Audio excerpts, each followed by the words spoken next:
Dasma e Luan Haradinaj ishte vërtet madhështore, një dasëm që gëzoi të gjithë familjen Haradinaj, veçanërisht gjyshen e tij, e cila u pa e emocionuar dhe me lot gëzimi në sy. Atmosfera në dasëm ishte jashtëzakonshme, aty morën pjesë këngëtarët më të mirë, midis të cilëve Xeni, Meda, Shkurte Fejza, Ermal Fejzullau dhe shumë emra të tjerë të njohur të muzikës. Atmosfera e ndezur dhe muzika bën që kjo të ishte një nga dasmat më të veçanta në familjen Haradinaj, por ajo që u diskutua më pas nga media ishin shifrat që u harxhuan për këtë dasëm.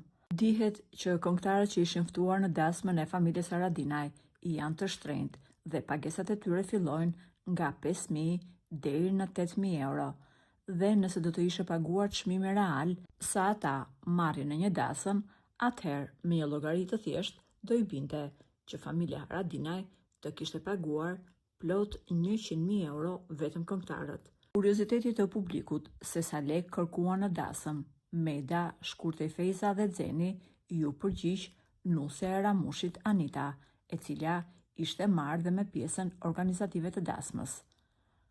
Në lidhje me pagesat që ju bën këngëtarëve, ajo tha: "Dua të sqaroj diçka.